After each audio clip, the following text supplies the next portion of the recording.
Our first guest is a three-time Academy Award-nominated actress who's starring in a new film entitled White Oleander, which opens tomorrow. Here she is, the lovely Michelle Pfeiffer. Welcome back. Thank you. I panicked a little bit. I thought I had a hair clip left in my hair. No, you look, even if you had a hair clip left, it would be all right? You would look fantastic. Thank you. How you doing? Okay. How was your summer? Do you do stuff like a big star like you? Do you do stuff in the summer? We went to the Galapagos Islands this summer. Really? You and your family? Yeah. Wow, that's exciting. And then they're located where? So off the coast of Central America? Yeah, off the coast of Ecuador. Mm-hmm. And, you know, it's one of those trips you have to plan a year ahead of time, right, because it's not a weekend kind of place. No, it's a bit of a journey. Yeah. And we're just going to run off to the Galapagos yeah, for the weekend. We're going to go down for brunch. And you know, I mean, I've been pretty vocal about that. I don't like the water at all. You don't like water? No. And you don't like being in it? You don't? I mean, you drink it? Yes, I drink it, right, and I take baths, and but I don't like swimming in it. Oh, as a recreational medium. It feels unnatural to submerge, you know, underwater to me. It's not, you know, we're not meant to do that. When you were a child, did your folks have you swimming lessons? Did you have like a little inflatable pool in the I think backyard? they just threw me in. And that could explain things. I don't know, but. So yeah, I mean, it was incredible. It's like going to the ends of the earth, but you know. And where do you stay when you're there? Well, on a boat, and that was interesting. And I had, you know how if you have, well, I don't know if there's something that makes you anxious. Like for some people, for me, it's a lot of things. But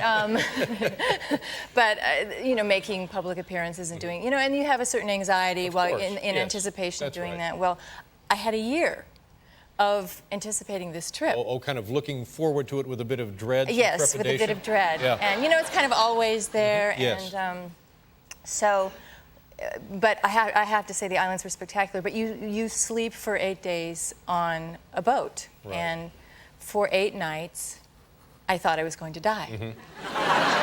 Because of what? Because of the constant motion? Because of the claustrophobic nature? Because everything's wet and gets rancid? Because there's not a proper bathroom on the. No, I mean, you know, the accommodations were fine. I mean, there is an odor, which is, you know, unpleasant. But that is actually fine with me. No, we were on this boat, and it was beautiful to look at, but they made it look like a sailboat, and it really wasn't a sailboat. Well, what was it? Well, apparently, this is I don't know if this is a very interesting story. It used to be an old cargo ship that they decided to make into a sailboat. Oh, yeah. So they just put this enormous mast jutting up from the middle, and with these sails that they never used, well, because they didn't do anything. It sounds fantastic, though. No, but at night, but it had no stabilizers. Oh, no stabilizers. So at night, I mean, literally, I was like this, trying not to fall out of my bed. Yeah, but now you know I've spent some time on boats, and I get seasick really easily. You do? Yeah, and everything's fine, and then. Do you like to sail? Well, I thought I did. Yeah. And 1 minute everything's fine, and the next minute you know that your lips are vibrating. You know that. And then that's it, and then it never goes away till you get off the boat, and it's horrifying. It's horrible.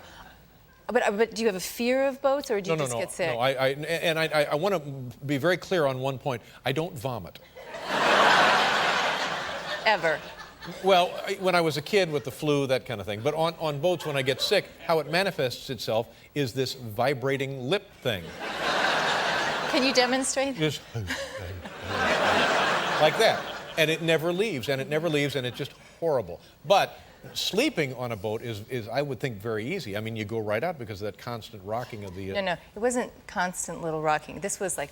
Oh, all night long, and literally, I was nearly thrown out of bed. What about the family? Did they enjoy the experience? Everyone else was fine. Nobody else seemed to have the same kind of, you know, intense. Did this ruin the trip to the Galapagos Islands? No, it didn't. And I have to say, it's a real tribute to how magnificent it is during the day, because every night I would think, I cannot do this one more night. And I would scheme all night long while everyone else was sleeping on how I could get off of this boat. Wow. Wow, that doesn't And sound I almost like had it worked out Yeah. the night before we left, but you were just going to like throw yourself overboard? I or had all kinds of abandon plans. ship? But you must have seen great wonders of nature. Yes. Like what kind of stuff? Well, it's incredible. You see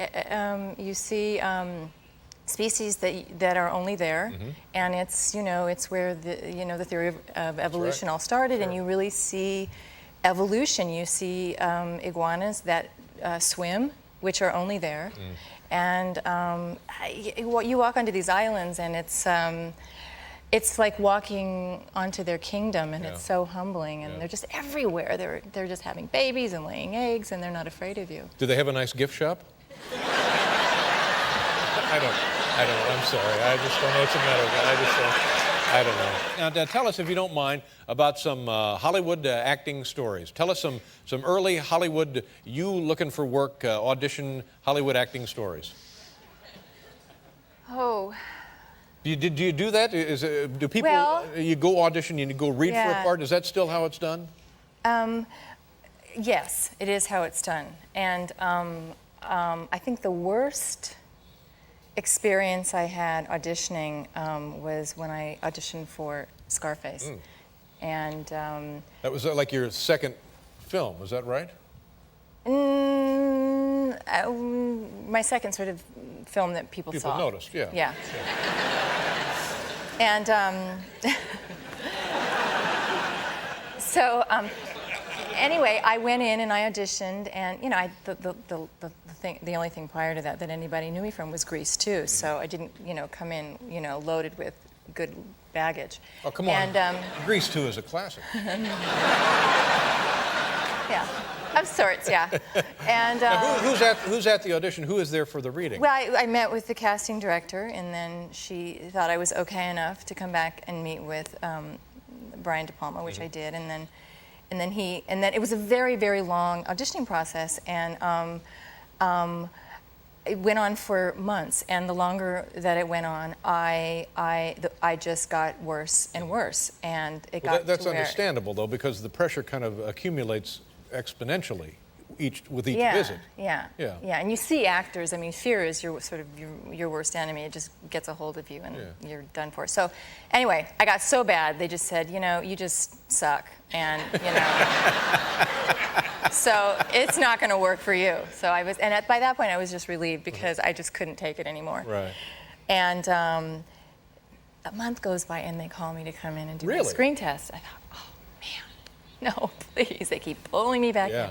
So I go, and at that point, things were so bad, I had nothing to lose. Fear was gone, and I did this really good screen test, and I did this scene at the restaurant, and I broke dishes, and they went flying, and cut.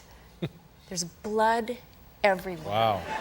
And they're checking me, oh my God, are you all right? And they can't find any cuts on me, and we look over, and I cut Al Pacino. Excellent. And I thought, oh, this is great. Oh, I'm a shoo-in now. Anyway, I actually think that endeared me to him. So I think maybe that may have actually what got me the part. The torment that goes through that, and then you finally get the job. The job is probably much easier than the auditioning process. Actually, no. Really? No, it was kind of tough. It was long. It was kind of, yeah. The subject matter, and it was like, I was young, and it was sort of a lot of guys. And well. Let's move on. Let's talk about the film that opens tomorrow, White Oleander. This is from the novel of the same name. Yes. And white oleander is a beautiful flower, but deadly poisonous. Yes. Is that the deal? Aha. Yeah. And the story is. Well, it's sort of a very edgy coming-of-age story of my daughter, and I unfortunately am not around to help her come of age because I'm in prison. Right. And